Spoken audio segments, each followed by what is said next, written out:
हम्म, record करा. Uh, yes, three, two, one. Yeah, hello everyone. Today we are gathered here to do another research-based topic, and the topic which we chose today is colonialism. Colonialism in India had a positive impact, and I will be supporting the topic, and Kiman will be against it, and we'll be starting now. ए मेरे वतन के लोगों जरा आंख में भर दो पानी, जो शहीद हुए हैं उनकी जरा याद करो कुर्बानी. तुम भूल ना जाए उनको इसलिए सुनो ये कहानी, जो हुए हैं उनको जरा याद करो कुर्बानी. These lines are more than a poetry, they are a plea to remember. Colonialism was not just a foreign rule, it was a systematic theft of India's wealth, culture, sovereignty, and the soul. I have some six strong points to support that colonialism is had more negative impacts on India than the positive. Firstly, about economic exploitation. Dadabhai Naoji, an economist, coined this term as drain theory. Okay, British extracted large Indian wealth through trade, taxation, controlling resources, which led to a vast economic exploitation of India.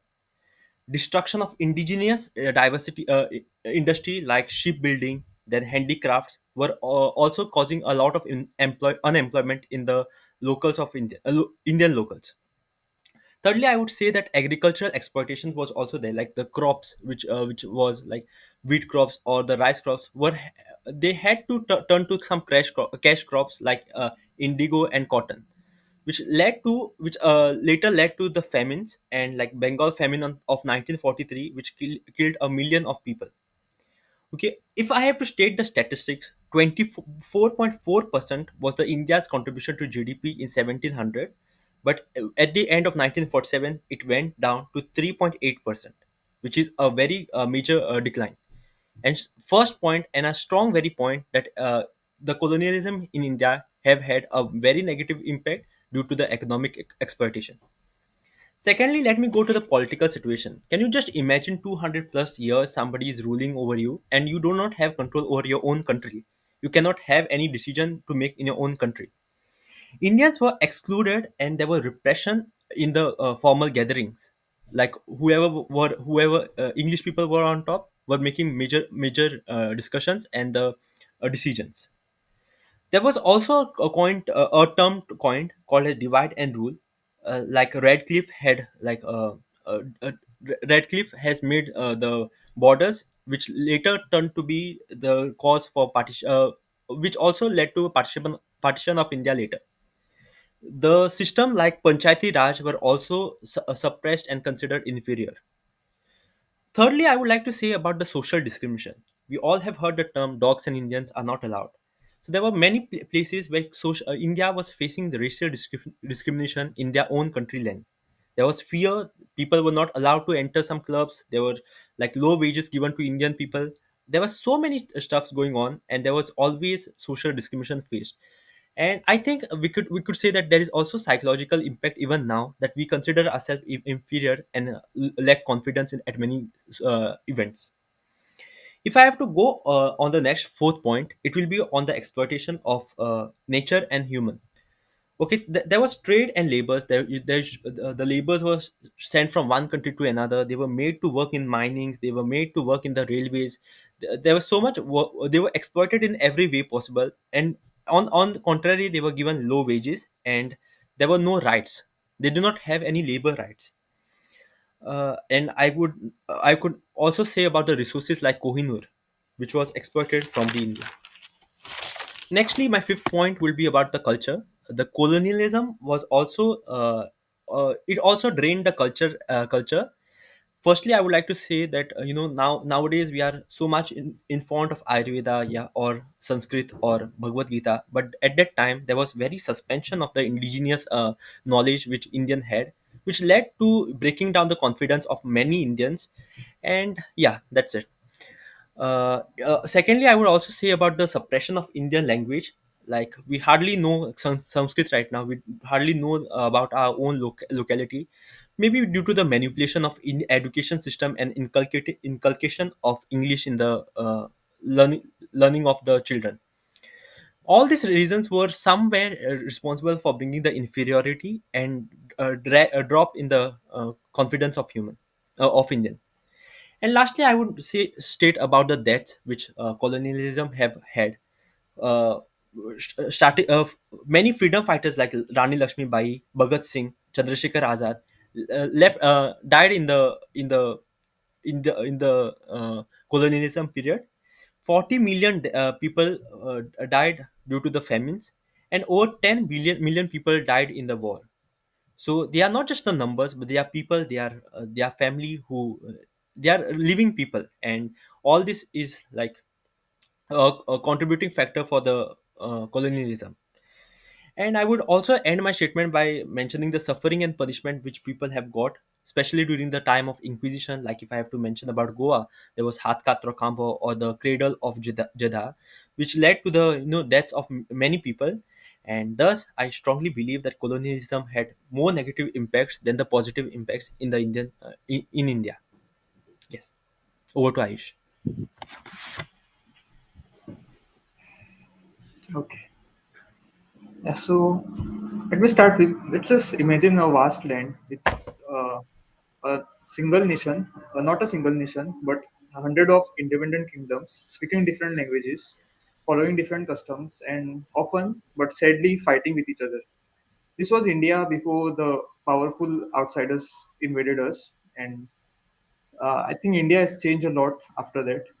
Like as a coin has two sides, we have to look at the positive as well as the negative side. Yes, of course, the negatives are much more than the positives, but we cannot really ignore the positives too. Uh, like history, like is like a complex art. We cannot really understand it. It has many layers. We cannot really understand it. But if we look at it from a different point of view, we can like try to understand it and try to like find meaning in it. Similarly, British had some positive impacts, but obviously the negatives were far more. But we cannot really ignore the positives too. So the first point, when the British arrived in India or during any colonialism, they brought their Western ideologies too, which is sometimes bad, but also like there was some good ideas too. Like they brought the language English to India, and like we unified one common language. We earlier we used to follow different languages, and not everyone were able to understand it. And along with English, it opened many pathways to India now, because it is a global language, and if you want to communicate with anyone from anyone outside, we really need to understand English. And this is not just limiting to communication. If you want to understand any foreign text, like any Western thinkers, we can understand that through English. And like it opened the path for many education, like mm, many Indians like Ambedkar, Gandhi, or Radharam Mohan Roy, for that matter, has like learned from the this foreign text, and like they were able to form their own ideology, and which like helped us to like get the independence from the British itself. Even taking the example of Rajaram Mohan Roy, he abolished the practice called sati, which was like the widows were whitewashed, like they were forced to burn in the fire to get remarried to the same guy. But like through all these practices and like all these ideologies, British kind of helped us to abolish this practice. My next point would be about the infrastructure, though not with the correct intentions, but the outcome, if we only see the outcome, which it had a lot of good things. Like it is one of the major mode of transport for Indians right now. By railway networks, India is connected through all the places within the India are connected for people to travel or to move any stuff, which was not very practical before the inventions of railway. Uh, my next point will be about the system of justice. Before the British rule, we didn't really have a formal system for legal system. Like there were used to be a lot of fights. We used to fight within ourselves, but British introduced a lot of structured legal system, like Indian Penal Code or the court system, which are still very intact, and it's kind of a foundational base for all the legal system which are currently in place.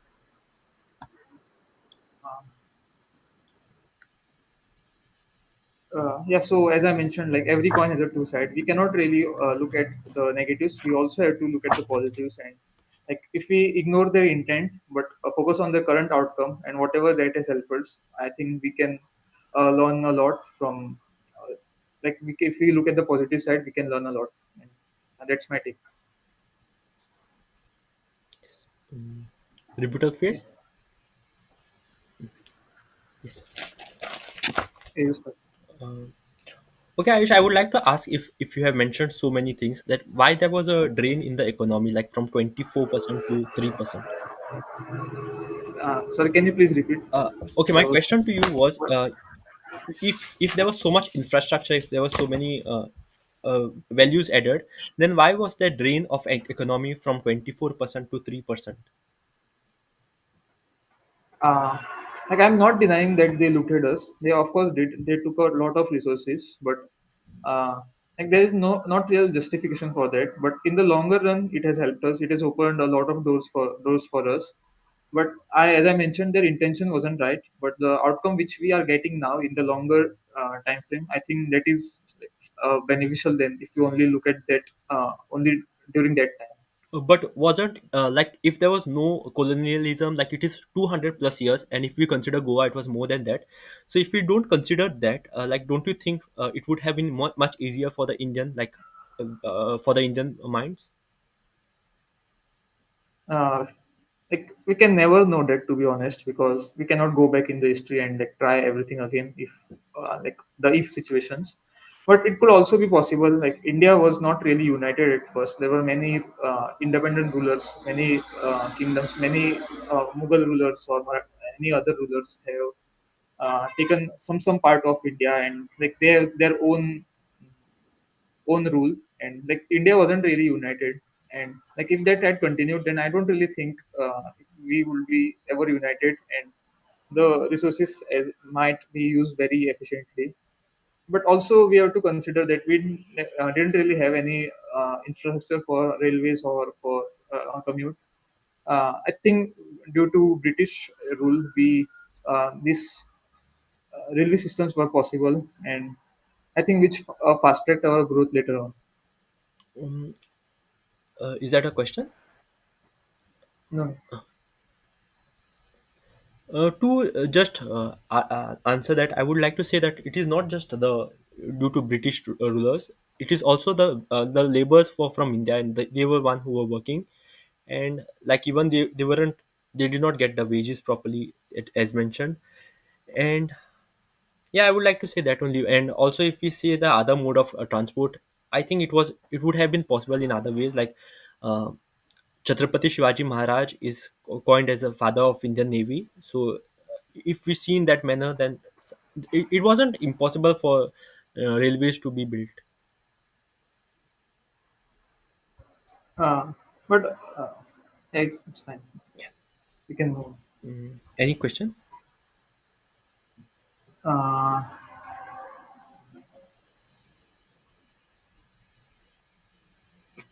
like the same thing as I mentioned, like there was many rulers in India which were ruling at different times at in different places of India.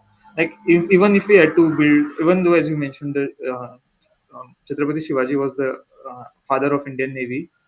But still, building a railway network within India will be difficult because there will be many rulers, and they will like object every decisions which any ruler took. So like there would be not any single entity which could have like guided us and given us a good path for the development. uh, I would say for this, it wasn't just like it wasn't just one motion which connected entire India with good railway system. It was eventually improved as the time went ahead. But if like maybe the rulers who occupied a certain region, maybe it would have been developed there and developed somewhere else, and then it would have got connected. So that is also an like ideology to carry forward. And if we consider just in the railway system done by the British, it was like connecting the industries and the resources, right? So even there, it was not just connected to entire India, but yeah, that's what I would like to say. Yeah. So, like, my question is, there were many Indians like Gandhi, Ambedkar, Nehru, or Subhash Chandra Bose who like took their education from all the Western universities, and they they framed their ideologies based on them, and it was possible due to the Western education. Like, they realized the importance of forming their own ideology and coming up with all these things. So if the Western ideology or the Western education was not really possible for India, then how could we proceed? Uh, I think most of the like, if we speak about the ideology, even without Western knowledge, we were far ahead. Like consider Chhatrapati Shivaji Maharaj or the guerrilla warfare. There were so many, like even the war techniques and many like even now if we do, we can just do a very good theoretical research on just the topic of Maratha. And like I would not say that having Western ideology keeps you in somewhere ahead. But if I have to also like agree to you somewhere, I would also argue on the same line that for having Western ideology you do not have to have colonialism, right? Okay, but what about the political system in India? Like, the Marathas were there, but if I'm not really sure. But they didn't really covered all the India. There were other rulers at the same time too, Yes, yes. and the justice system was not really fair at that time because only the close were to all the rulers or the new.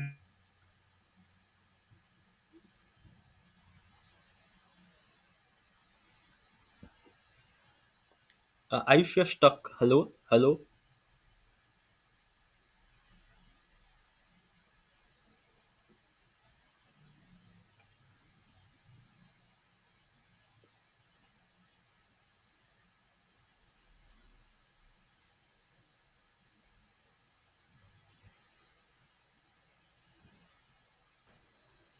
hello, hello, Ayush, Ayush.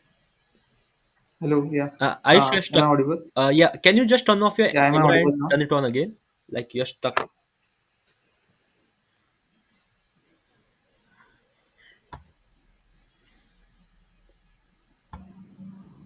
Now? Yes, yes, yes. Yeah, It's okay. yeah. What was your question? So my question was, yeah. So, mm like, I wanted to talk about the legal system. Before that, like as you mentioned about the Maratha Empire, but if I'm not wrong, whole India was not really covered entirely covered by Maratha Empire, and there were different rulers at the same time too. There were many Mughal rulers and others, and like there was not a single unified justice system, and they had their own their kingdom's justice system, and it will be different at different places. But due to the British rule, they have like a unified justice system for everyone, and which also like was the foundational for the current legal system. So if it was not the case, don't you think the legal system will be totally biased and not everyone will get a proper justice? Okay, to answer that, I actually lack information about the pre British era, like how was the system back then. But to have a wild guess, I would say that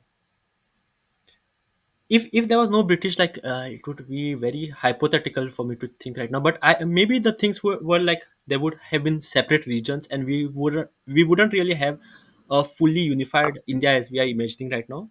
But on the contrary, on my lack of information, I would say there might be a concept of Akhand Bharat as well, which would have like helped in many other ways.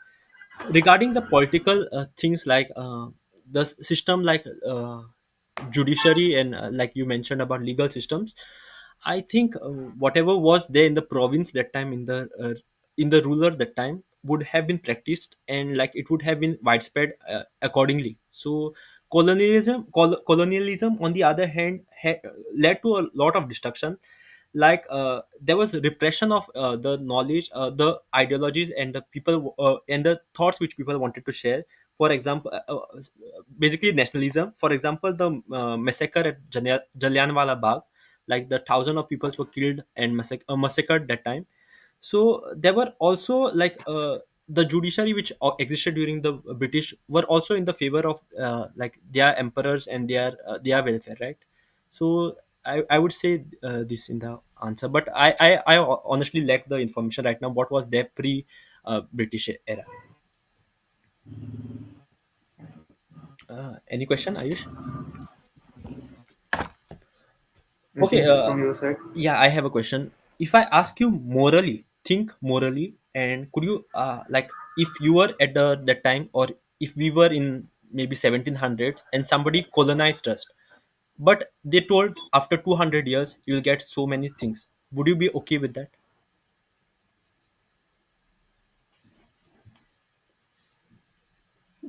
Like there is no easy way to answer this question. Like it depends on a lot of factors. So uh, like first it depends on like what my current if I'm at that time, like what is my current living situation, and like if I even if they are colonized us, but if we can still live our normal life, but they will help us like to get the formal structure and everything, then it will be fine without any like suppression or any like if there was some like formal justice system, then I think it was fine.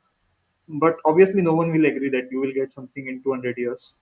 As I mentioned, like it was not, I'm not justifying the colonialism, but I am also considering like without their intentions, if you only focus on the positive outcomes, then it was good for us. Okay.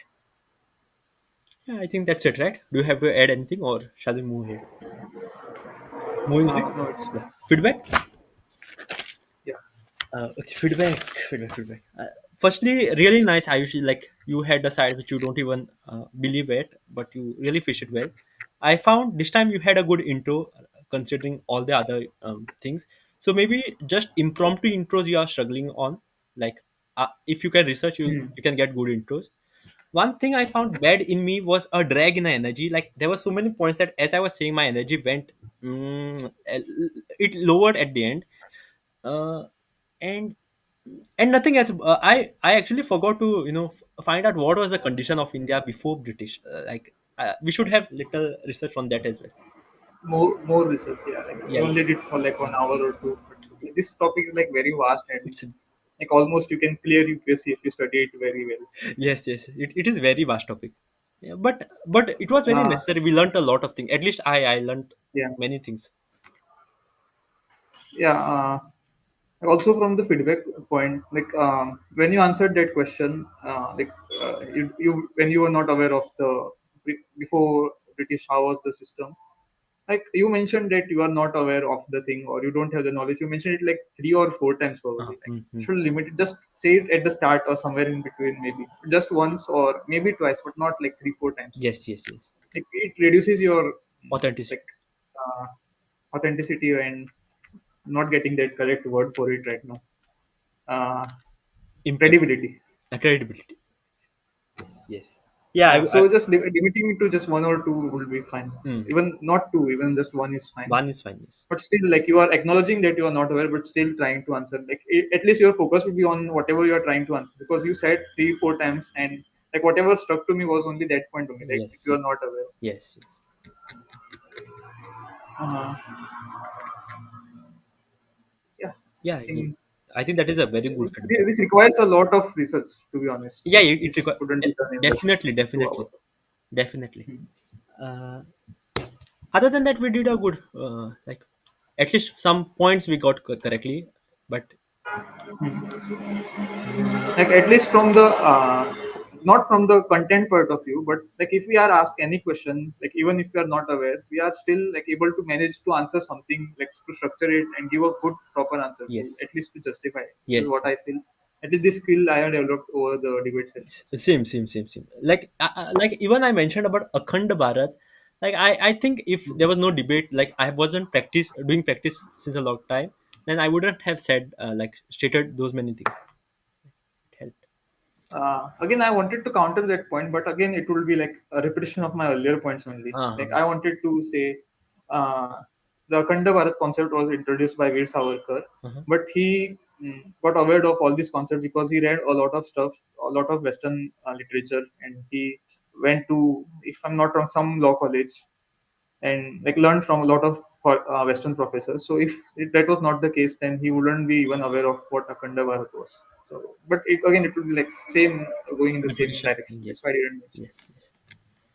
Yeah. Other than that, it's Also, like I had another question, like, yeah. Get asked. but it will like kind of sound like similar answers. That's why I didn't ask. So, like I wanted to ask you about the sati practice which was conducted earlier. Mhm. I'm not aware if there are any other such activities. That's why I didn't mention. If I had like more, if I had some more content, then it would be a more stronger point. Like if we were not introduced to the Western ideologies or some Western teachings, then they would still be continued such practices, which doesn't really make any sense. Uh, I had an answer to that, but then you also clarified that Raja Ram Mohan Roy had learning from Western. My answer to that was the people who were involved to demolish certain practices were Indian themselves, like Raja Ram Mohan Roy, and that was my answer basically. No, what is the answer exactly? You can't really give the credits to colonialism for that. Like there were Indians who were responsible to demolish these activities, like Raja Ram Mohan Roy. Yeah, but again, like they learn from the Western ideologies, only, right? So like it will only go in the loop. So that's why I didn't mention. Uh-huh. And even I don't know a very deep like story about Raja Ram Mohan Roy, like what all he Hmm. learned. Yes, that's it. I wish we had little more like knowledge about Indian freedom fighters, like to back up every statement we make. Hmm. Mm. At least it was fun to do the research. Like unlike the history classes which we all took, learning about the French Revolution and everything. Yes, And at least if this was done in like a proper story format, then I think it would be much more fun to yes, learn. yes, yes, yes. Yeah, and just a GD, like we realized that so much we could have learned in the like school period, right? Yeah. History classes, yes. Like just one point I wanted to share, like if like we always criticize education system, but like if one way to improve it, like especially in the history or geographical area, maybe we can like instead of just teaching the facts, we should like tell them why this is important, like what all Indians suffered first, and like why we suffered, and to answer that why and like how we can teach the history lessons. So Hmm. maybe it would be a better way to teach, Better with just teaching more why it is important, like why what we struggle, and all this answer you will get in the textbook, so something like that. yes, yes, yes, yes. Yeah, that's it, Ayush. Anything to add in today's debate? No, I'm good. Even I'm good. Yeah, see you tomorrow then. I'm stopping the meet. Okay. Yes.